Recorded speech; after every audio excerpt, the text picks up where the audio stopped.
Thực ra thì đây không phải là một video chỉ cho các bạn cách để vứt đồ, mà là bước đầu để chúng ta có thể phân biệt được điều gì có giá trị và không có giá trị trong cuộc sống, để có thể bắt đầu sống có ý nghĩa hơn. Có thể các bạn chẳng bận tâm đến lối sống tối giản là gì, chỉ đơn thuần là các bạn muốn cái cuộc sống hiện tại của mình nó đỡ rối rắm, nó đỡ phức tạp và nó trở nên thoải mái hơn, thì đây sẽ là một video dành cho bạn.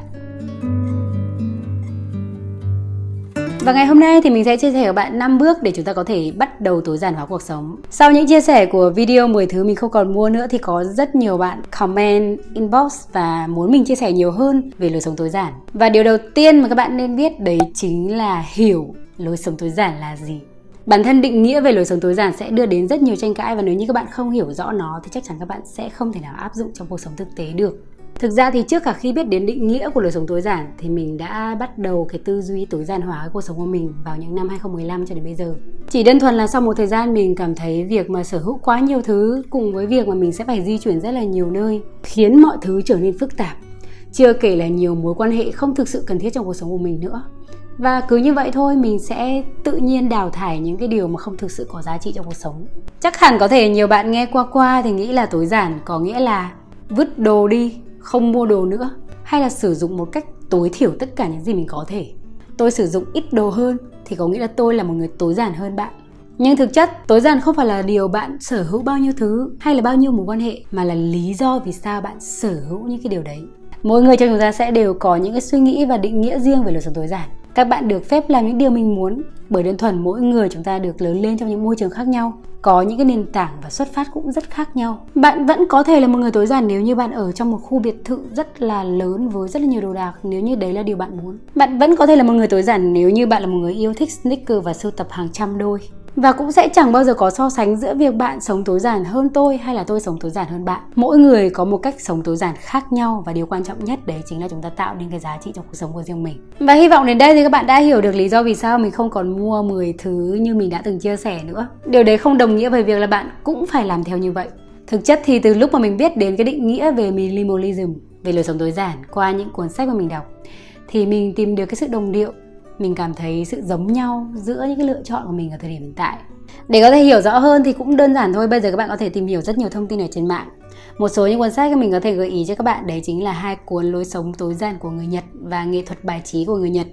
Đấy là 2 cuốn đầu tiên mà mình tìm hiểu về phong cách sống này. Bạn có thể đọc, tìm hiểu, nghiên cứu và xem xét thử cái độ phù hợp với cuộc sống hiện tại của bạn. Và đương nhiên là bạn hoàn toàn có thể bỏ qua cái phong cách sống này, vẫn tiếp tục sống cuộc sống như bạn mong muốn, và đến một ngày nào đấy bạn cảm thấy mệt mỏi thì hãy quay lại, chúng ta sẽ lại gặp nhau.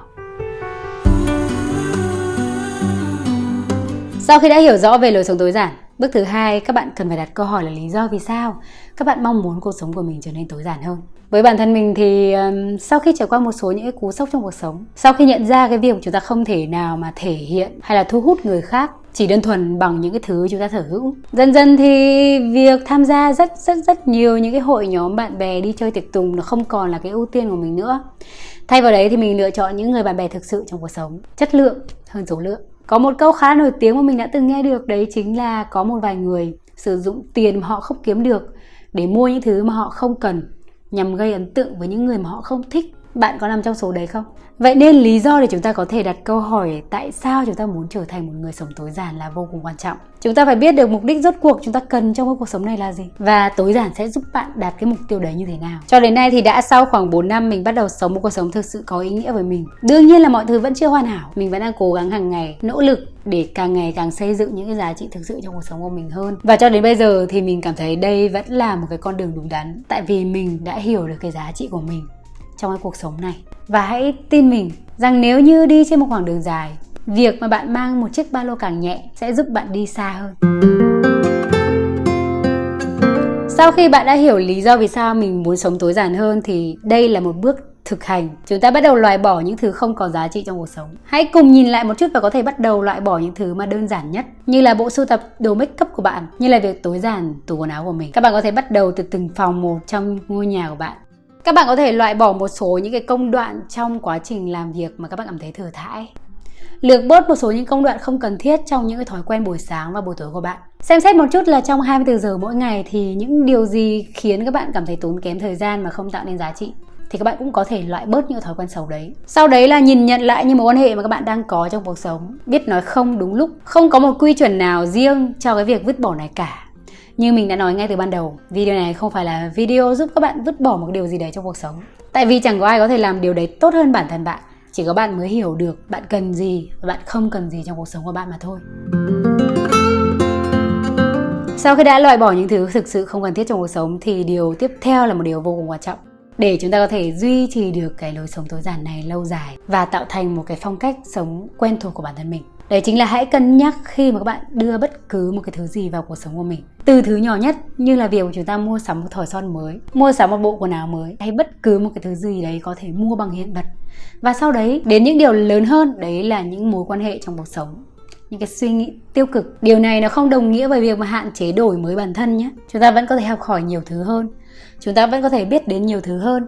Nhưng mà điều quan trọng đấy chính là cái tư duy luôn luôn cân nhắc trước khi chúng ta nghe theo một lời gì đấy. Không có nghĩa là bạn yêu thích một YouTuber nào đấy thì bạn sẽ nghe hết tất cả 100% những gì mà người đấy làm.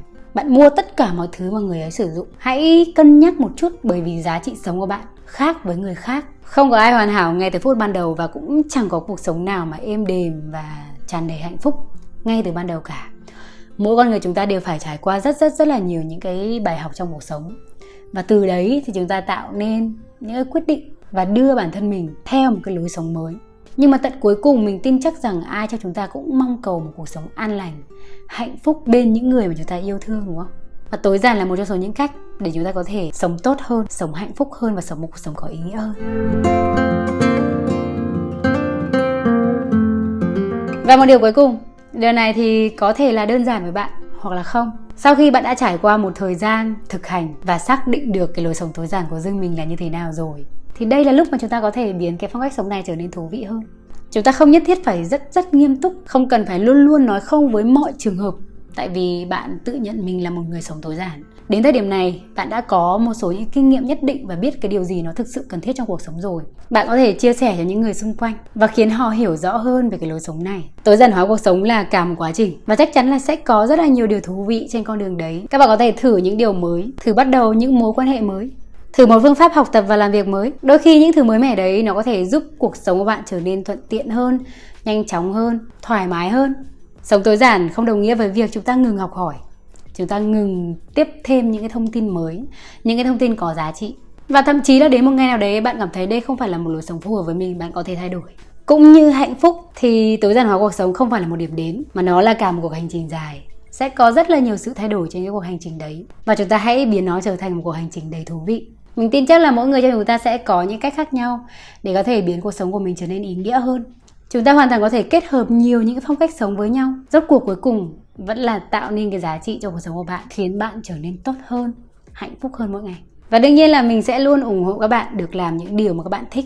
Hy vọng là với video lần này thì các bạn có thể hiểu thêm một chút về lối sống tối giản và cách để chúng ta có thể tối giản hóa cuộc sống. Khi mà chúng ta tập trung vào điều gì thực sự có ý nghĩa thì chắc chắn là cuộc sống chúng ta sẽ tốt đẹp hơn. Đấy là một trong số những kinh nghiệm mà mình rút ra được trong suốt 4 năm vừa rồi. Và thực sự việc tối giản hóa cuộc sống đã giúp mình rất là nhiều trong việc cân bằng lại cuộc sống này, loại bỏ đi những cái suy nghĩ tiêu cực. Và bằng một cách nào đấy thì mỗi sáng thức dậy mình cảm thấy an lành hơn, yêu cuộc sống này nhiều hơn. Và mình hy vọng là các bạn cũng sẽ có một cuộc sống như vậy. Nếu như các bạn mong muốn mình chia sẻ cụ thể hơn về lối sống tối giản, cách mà mình đã thực hành như thế nào trong suốt 4 năm vừa rồi để có thể khiến cuộc sống của mình trở nên ý nghĩa và hạnh phúc hơn, thì comment ngay phía bên dưới nha. Đừng quên nhấn nút đỏ và nút chuông để subscribe cho channel của mình, ủng hộ mình ra những cái video mới trong thời gian tới. Cảm ơn mọi người đã dành thời gian xem video của mình ngày hôm nay. Tạm biệt và hẹn gặp lại mọi người trong những video lần sau. Và đó cũng là cách mà mình sống suốt 4 năm nay, và mình cũng chưa bao giờ tự định nghĩa đấy là phong cách sống tối giản cả. Và thực chất thì chúng ta cũng chẳng cần phải định nghĩa nó làm gì, và cũng chẳng cần phải tự xưng mình là một minimalist. Chúng ta chỉ đơn thuần là sống theo cách mình muốn và đưa lại giá trị trong cuộc sống của mình. Chẳng phải việc đầu tư cho một thứ có giá trị và sử dụng lâu dài nó sẽ tốt hơn sao? Thay vì cực kỳ phấn khích và mua sắm thả ga vào những đợt khuyến mãi, những món đồ mà đôi khi chỉ được sử dụng một lần trong đời, thì mình lựa chọn những sản phẩm chất lượng, có giá trị sử dụng lâu dài. Nhiều người nghĩ sống tối giản có nghĩa là để có thể tiết kiệm tiền là chính. Mục đích đấy chính là dành cho những người mà không có tiền, muốn tiết kiệm chi tiêu. Nhưng thực chất các bạn không nghĩ đến việc những người giàu thì người ta càng chi tiêu rất là hợp lý. Đơn thuần thì không phải ngày một ngày hai mà chúng ta có thể tạo nên một cái lối sống mới. tạo nên một tư duy mới ngay lập tức được. Nhưng mà nếu như các bạn không bắt đầu thì chắc chắn là sẽ không bao giờ chúng ta có thể biết được